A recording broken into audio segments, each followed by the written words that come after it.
একদম ওপর থেকে মেলার ওভারঅল ভিউজটা তোমাদেরকে দেখাই। এই অংশটাতে সমস্ত অংশ জুড়ে দোকানপাট বসেছে, আইসক্রিম দোকান থেকে। বর্তমানে দক্ষিণ চব্বিশ পরগনায় যতগুলো মেলা হয় তার মধ্যে অন্যতম একটা বড় মেলা বর্তমানে মগরাহাটে অনুষ্ঠিত হয়। মেলাটি আটেশ্বর মেলা নামে পরিচিত, আর এই মেলাটি অনুষ্ঠিত হয় উড়েলচাঁদপুর নামক গ্রামে। আটেশ্বর মেলার মূল ঐতিহ্য হচ্ছে ধনু পোড়ানো এবং তার সাথে গণ্ডি দেওয়া। তো আটেশ্বর মেলার প্রস্তুতিটা আমি তোমাদেরকে দেখিয়েছিলাম। এই ব্লগে আটেশ্বর মেলায় কিভাবে যাবে অর্থাৎ টোটাল লোকেশান এবং মেলাটা তোমাদেরকে দেখাবো। সম্পূর্ণ ব্লগটা দেখতে থাকো, আর যদি ভালো লাগে তাহলে লাইক শেয়ার কমেন্ট করে দিও। এই মোড়টা হলো মাইতিরহাট। এই রাস্তাটা সরে যাচ্ছে দক্ষিণ বারাসাতের দিকে, আর এই দিকটা যাচ্ছে হচ্ছে মগরাহাটের দিকে। তো উড়েলচাঁদপুরে আটেশ্বর মেলায় আসতে হলে মূলত এই মোড়টা থেকে গাড়ি ধরতে হবে। আজকে যেহেতু মেলা চলছে তাই টোটো আছে, অন্যান্য দিন সচরাচর এই টোটোগুলো থাকে না। তো চলো আটেশ্বর মেলার দিকে যাই আর তোমাদেরকে সমস্ত রাস্তাটাও দেখাই।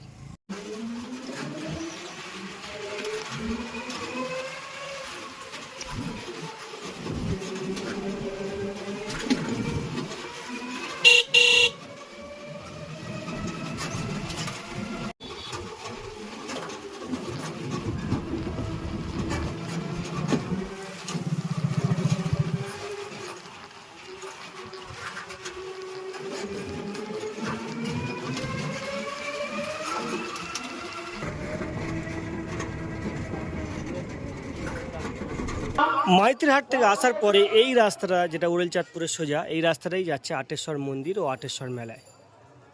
এই অংশ থেকে মেলা শুরু, এটাই হচ্ছে মেলার এন্ট্রান্স। দূরে রয়েছে মন্দির, আর এখান থেকে যাবতীয় রাইড এবং দোকানগুলো বসেছে। এই মাঠটার একেবারে শেষের দিকে রয়েছে একটা স্টেজ, হরিনাম সংকীর্তন হয়। তো প্রথমে তোমাদেরকে হরিনাম সংকীর্তনের কিছু অংশ দেখাই। মাঠের এই অংশে হচ্ছে হরিনাম সংকীর্তন, আর দূরেই রয়েছে মন্দিরটা। তো প্রথমে হরিনাম সংকীর্তন হচ্ছে, আর এখানে বাতাসা ছড়ানো হচ্ছে অর্থাৎ হরির নুট হচ্ছে। তো চলো প্রথমে তোমাদেরকে একটু হরিনাম সংকীর্তন এবং মানুষের হরিনামের প্রতি যে ভক্তি সেই দৃশ্যগুলো দেখাই।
এটাই হলো একেবারে মন্দিরের সামনের অংশ, আর এই অংশটা আস্তে আস্তে মানুষ ভিড় জমাতে শুরু করেছে।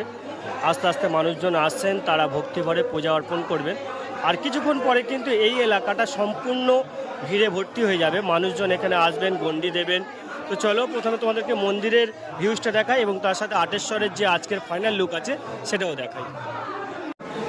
তো এটাই হলো আজকে আটেশ্বর বাবার ফুল একেবারে শেষ মুহূর্তে যে প্রস্তুতি কমপ্লিট। আজকের পূজা আছে, আর কিছুক্ষণ পরে সমস্ত এলাকার মানুষ এখানে চলে আসবেন যারা ভক্তিভরে পূজা দেবেন। আর এই চত্বরটা সমস্ত অংশটা ভরে যাবে বিভিন্ন মহা অন্নভোগে। আর এটাই ফাইনাল লুক, তোমাদেরকে ফাইনাল লুকটা দেখাই। ঠাকুরমশাই আজকের পূজা কটা থেকে রয়েছে একটু বলবেন? এখন পূজা কটা থেকে আজকের?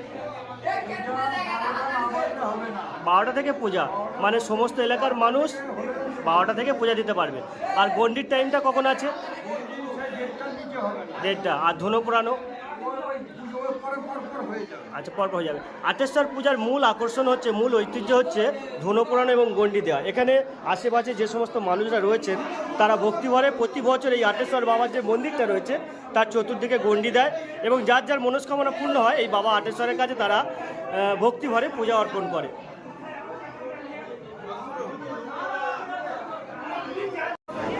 ওপর থেকে তোমাদের মন্দিরের ভিউজটা দেখায়। এখন থেকেই মানুষজন চলে এসছে আর সামনে কমিটির লোকরা রয়েছে, তারা সুষ্ঠুভাবে সমস্ত প্রসাদগুলোকে নিচ্ছে এবং টোকেনের মাধ্যমে সেগুলোকে ঠাকুরের কাছে অর্পণ করছে। আর আমি যে বিল্ডিংটা রয়েছি এই বিল্ডিংটা এই সমস্ত অংশটা ভরে যাবে প্রসাদে। এখন থেকে অনেকে প্রসাদ আসছে। আর আটেশ্বর বাবার যে প্রসাদের মূল অংশ সেখানে কিন্তু প্রত্যেকে একটা করে লাল চেলি দেয়, এটা এখানকার একটা সবচেয়ে বড় ব্যাপার। প্রত্যেক প্রসাদের সঙ্গে কিন্তু চেলি রয়েছে। আর দূরে মানুষজন আসতে শুরু করেছে, যারা ছলন দেওয়ার একটা ব্যাপার থাকে। প্রত্যেক বছর আশেপাশের মানুষরা ভক্তিভরে আসেন, তারা ছলন নিয়ে আসছে। দূরে একজন ছলন নিয়ে আসছে দেখতে পাচ্ছি। তো চলো সেই অংশটা তোমাদেরকে দেখাই ওপর থেকে। যে কথাটা আমি বলছিলাম, এই মেলার অন্যতম একটা বৈশিষ্ট্য হচ্ছে ছলন দেওয়া। যার যেমন মানসিক থাকে সেই মানসিক পূর্ণ হলে ছলন দেওয়ার একটা রীতি রয়েছে। সেই ছলন নিয়ে একদল মানুষ আসছেন, তাদের মনস্কামনা পূর্ণ হয়েছে। বাদ্যযন্ত্র সহকারে তারা ছলন নিয়ে আসছে। তো এই ছলন নিয়ে আসার অংশটা তোমাদেরকে দেখাই।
একদম ওপর থেকে মেলার ওভারঅল ভিউজটা তোমাদেরকে দেখাই। এই অংশটাতে সমস্ত অংশ জুড়ে দোকানপাট বসেছে। আইসক্রিম দোকান থেকে শুরু করে বিভিন্ন ফুচকা দোকান, ফাস্টফুড দোকান, প্রসাদ সামগ্রীর দোকান। মেলা মূলত এই মাঠ জুড়ে হবে। আর দূরে ওই ট্রেনটাতে আজ হরিনাম সংকীর্তন হচ্ছে। বেশ কয়েকদিন এখানে প্রোগ্রাম থাকে, যাত্রা, গাজন, এমনকি সোশ্যাল অর্থাৎ ফাংশনও থাকে। আর দূরে রয়েছে ইলেকট্রিক নাগরদোলা, ইলেকট্রিক রাইড রয়েছে, বাচ্চাদেরও প্রচুর রাইডস রয়েছে। আর গরমের সময় এই মেলাগুলো মূলত ভরে ওঠে ঠিক সন্ধ্যার পর থেকে, আর অনেক রাত পর্যন্ত প্রোগ্রাম চলে। গ্রাম্য মেলার যে বৈশিষ্ট্যগুলো থাকার প্রয়োজন সে বৈশিষ্ট্যগুলো এই মেলাতে ভরপুর রয়েছে। আর দূরের এই যে দোকানগুলো দেখতে পাচ্ছ, এই দোকানগুলো ওভারঅল দোকানগুলো তোমাদেরকে একটু দেখাই।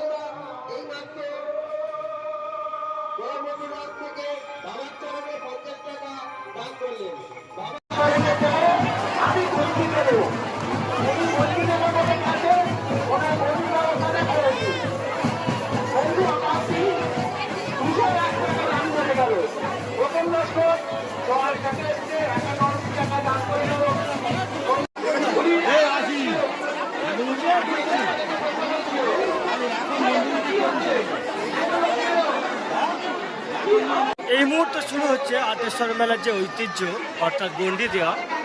মন্দিরের চতুর্দিকে গঙ্গা থেকে স্নান করে মানুষ গণ্ডি দেওয়া শুরু করেছে। মনস্কামনা পূর্ণ হওয়ার পরে অনেকেই ঠাকুরের চতুর্দিকে গণ্ডি দেয়। তো সেই গণ্ডি দেওয়ার দৃশ্যটা তোমাদেরকে দেখাই।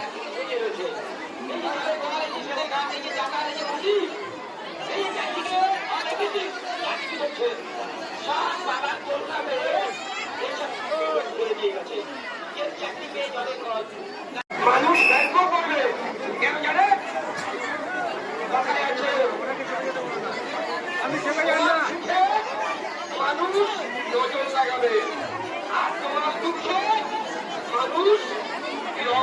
যাবে তো আপনার মনের কথা বাবা আগের সাথে বলবে। আপনি কোনো মানুষকে বলবেন না ওই চাকরি করছি বৌগাড়ি করুন, এই গানের মানুষ তো অনেক আছে। আপনারা জানেন যখন কিভাবে দেবে, কার মাধ্যমে দেবে, সেটা আপনি জানেন না, আমি জানি না, কেউ জানে না, জানে আমার বাবা আদেশ্বর। তাই গান করুন আর বাবা আদেশ্বরের প্রচার করুন। তাদের উন্নতি কল্যাণ, তাদের শান্তি পাওয়া যায়, তাদের সংসারের কল্যাণ হয়, তাদের মঙ্গল হয়, তাদের চরিত্র হয়, তাদের স্বর্গের দান হয়। সর্বোপরি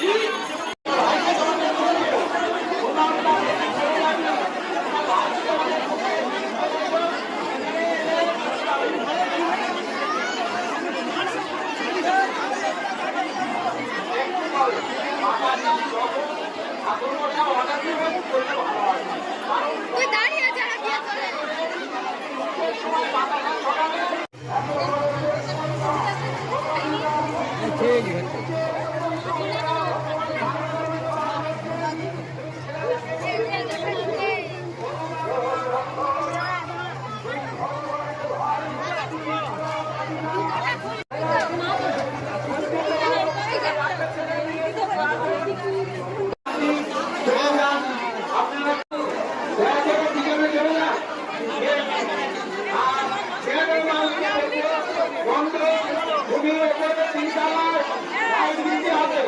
লাইট দিতে হবে একটা, ওখানে মাথা ভর্তি হয়ে গেছে, নিচে ভর্তি হয়ে গেছে, যাই করবে বাবা এখানে করে রাখিয়ে দিয়েছে।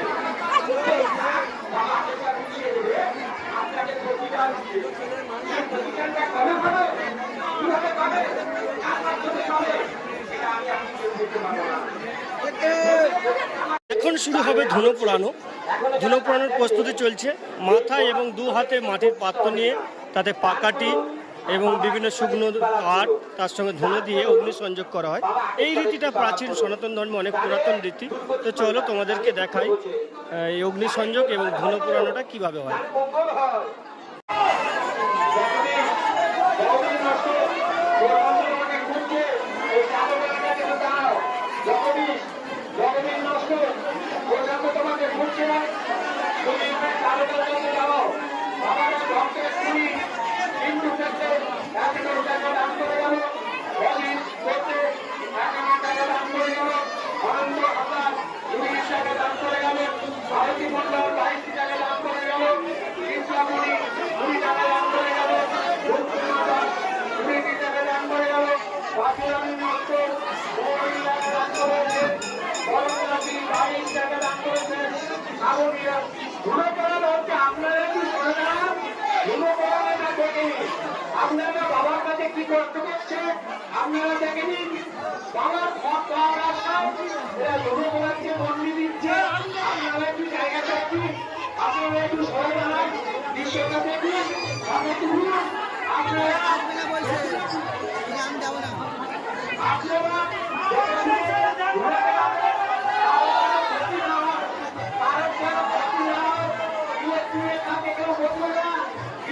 তার তুলে যাবে, আপনারা দুধে ছিঁড়ে ধরে যাবে, দুধে ছিঁড়ে ধরে যাবে। নিয়ে যাও, নাটকরা ভাইদের বলছি, নাটকরা ম্যানেজারকে বলছি, তোমরা 2,500 কুড়ির জন্য নিয়ে গেছে, নিয়ে যাও, নিয়ে যাও, আমাদের রেডি হয়ে গেছে, তোমরা নিয়ে যাও।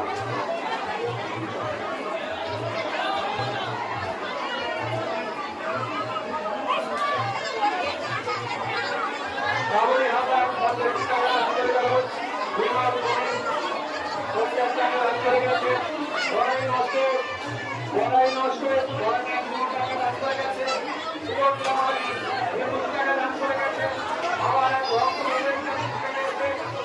টাকা দান করে গেল, করে তখন পেয়ে গেছে। বিদ্যুৎ জল দাও, জল ছাড়ো। দেবাশী সর্দার 30 টাকা দিয়ে দান করে গেছে, শিবানী ঘোষ 11 টাকা দান করে গেছে, আরাধন মন্ডল 50 টাকা দান করে গেছে, বাবার এক ভক্ত 20 টাকা দান করে গেছে, আরতি মন্ডল উড়েলচাঁদপুর থেকে 20 টাকা দান করে গেছে, ছায়া ছায়া ঘোষ 20 টাকা দান করে গেছে। বাবার ভক্ত 3 জনে 11 টাকা। আন্তনি মণি 10 টাকা দান করে গেছে। বাবার ভক্ত নাম নিতে নয় 11 টাকা দান করে গেছে। গোবিন্দ হালদার মাইতিরাজ থেকে 30 টাকা দান করে গেছে। চিরন্তন নস্কর 100 টাকা দান করে গেছে। সুনীল বৈদ্য 51 টাকা দান করে গেছে। ছোট রোহিত অঙ্কিত নস্কর বাসার থেকে 10 প্রতি বছর আটেশ্বর মেলার অন্যতম একটা ঐতিহ্য হচ্ছে এখানে মানুষের সেবা দেওয়া, অন্নদান করা। আর সেই উপলক্ষে এখানে কিন্তু সকাল থেকে প্রচুর আয়োজন চলছে। সমস্ত ব্যাপারটা দেখে নরনারায়ণ সেবা সংঘ যোগাশ্রম। তো তার পক্ষ থেকে আমাদের সঙ্গে রয়েছেন, আপনার নামটা একটু বলুন। আমার নাম নটন মণ্ডল। নটন মণ্ডল পরিচালনা করেন পুরো ব্যাপারটা দেখেন। তার কাছ থেকে জেনে নেব আজকের যে কত মানুষের আয়োজন আছে। আজকের 10,000। 10,000 মানুষ আজকের অন্নভোগ গ্রহণ করতে পারবে আনুমানিক। কি কি রয়েছে অন্নভোগে আজকে? আজকের আছে খিচুড়ি আছে, আলু আছে, কুমড়ো আছে, আর সয়াবিন আছে, আর ছোলা দিয়ে একটা তরকারি আছে, আর পায়েস আছে। আপনারা প্রতি বছর এখানে আসেন। আমি বিগত বছরও আপনাদেরকে দেখেছি, আপনাকে দেখেছি সকাল থেকে কঠোর পরিশ্রম করেন। তো আপনাদের কি এটা আপনার বিনা পয়সায় সেবা দেন নাকি আপনাদের কিছু? সম্পূর্ণ বিনা পয়সা। মানে আপনারা মানুষকে সেবা দিয়ে যান, সেবা দিয়ে প্রতিনিয়ত সেবা দিয়ে এটাই যান। আমার নেশা। এটাই আপনার নেশা, মানে এটা আপনার বলতে গেলে ভক্তি। মানুষকে সেবা দেওয়াই আপনার ভক্তি। নরনারায়ণের সেবা ছাড়া আর কিছুই বুঝি না। মানুষকে সেবা দেন। তাহলে আগামী বছরও আপনাকে দেখতে পাবো এই জায়গায়। চেষ্টা করবো যদি ভগবান বাঁচিয়ে রাখে, আর এই নরনারায়ণের যদি আশীর্বাদ আমার থাকে, আমি যদি বেঁচে থাকি আমাদের। আর এরপরে আপনাদের কোথায় প্রোগ্রাম রয়েছে? এরপরে কোথায়? এরপরে গঙ্গাসাগর আছে, আদিবাসী পাড়া। আদিবাসী পাড়া, ওটা কবে রয়েছে? বছর গেলে আমি 16-17টা করে প্রোগ্রাম করি। প্রায় 16-17টা প্রোগ্রাম করেন, মানে মানুষকে সেবা দিয়ে আসছে। হাজার হাজার মানুষ আপনার হাতে সেবা পান। ভগবানের অসীম কৃপা আছে, আপনি এই যে ভালো কাজে নিযুক্ত হয়েছেন। আর ওই গঙ্গা পূজাটা একটু বলে দিন, ওটা কোথায় রয়েছে? গঙ্গাসাগর কপিলকুটি সংযোগ আশ্রমেই আমি যুক্ত। আচ্ছা। ওখানে আমি সেবা দেই। আর আপনার নেক্সট প্রোগ্রামটা বলে দিন, যারা সেবা নিতে চায় আপনার থেকে তারা এর পরে বারে গেলে করে। জায়গাটার নাম কি গো? কই গঙ্গাসাগরের জায়গাটার নাম কি যেখানে আমি সেবা দেই? আদিবাসী পাড়া। হ্যাঁ হ্যাঁ হ্যাঁ, সোমনাথে পুরুষোত্তমপুর। ওই পুরুষোত্তমপুরে আপনি ওখানে এবছর শেষ। এই বছর শেষ। তো আমি এই ডেসক্রিপশানে ভিডিওর শেষে নটনবাবুর এই সদ্য নটনবাবুর যোগাযোগ নম্বরটা দিয়ে দেবো। যারা আপনারা চান নটনবাবুর হাত দিয়ে মানুষের নর সেবা দিতে, তারা অবশ্যই যোগাযোগ করেন। অসংখ্য ধন্যবাদ আপনাকে সহযোগিতা আর করার একটা জন্য। প্রোগ্রাম আছে, আচ্ছা আমি সম্পূর্ণ বিনামূল্যে আমি বৃদ্ধাশ্রম করেছি। আচ্ছা অসহায় দুঃসহ মানুষ সম্পূর্ণ বিনামূল্যে তার খাওয়া দাওয়া, থাকা, তার জামা কাপড়, এলাক পোশাক, তাকে কিছুই করতে হবে না। সম্পূর্ণ বিনামূল্যে আমি বৃদ্ধাশ্রম আছে। আচ্ছা, ওটা কোথায়? অ্যাড্রেসটা একটু বলে দিন। গয়েরপুর। গয়েরপুর। কাগজটা নিয়ে আচ্ছা, গয়েরপুর আমি জানি, আমি শুনেছি ওটা প্রচেষ্টা প্রচেষ্টা গয়েরপুর। তাহলে আমি ওটা একদিন যাব। আমাকে ওখানে আপনাদের ওখানে একটা ছেলে আমাকে বলেছিল দাদা একদিন আসবেন। তো গয়েরপুরে আপনি কখন পাবো আপনাকে গয়েরপুরে গেলে? আমাকে পাবে তুমি 2টোর পরে থেকে সন্ধ্যে 6টা পর্যন্ত। আবার রাত 11টার সময় যাই, সকাল 5:30টায় চলে আসি। প্রচেষ্টা বৃদ্ধাশ্রম সম্পর্কে আমি শুনেছি, আমাকে ওখানে যাওয়ার জন্য বলেছিল। আর আমার প্রচেষ্টা নাম এই মহারাজ নতুন মণ্ডল। এই হলো মহারাজ নটন মণ্ডলের ব্যানার, এবং এখানে ফোন নম্বরও দেওয়া রয়েছে। যারা নরসেবা দিতে চান তারা অবশ্যই এই নম্বরটাতে যোগাযোগ করে নেবেন। এই অংশে যারা প্রসাদ দিচ্ছে সেই প্রসাদগুলোকে সারি সারিভাবে রাখা রয়েছে, সকলের নাম এবং অ্যাড্রেস দিয়ে এখানে প্রসাদ রাখা রয়েছে। এখানকার প্রসাদগুলো মূলত বিভিন্ন ধরনের মিষ্টি সামগ্রী, আর তার সাথে রয়েছে লাল চেলি। লাল চেলিটা এখানকার একটা ঐতিহ্য, প্রসাদের সাথে লাল চেরি দেয়, যার জন্য প্রসাদগুলো সামগ্রীগুলো দেখতে অসাধারণ লাগছে। আর পরপর প্রসাদগুলো রাখা রয়েছে এখানে।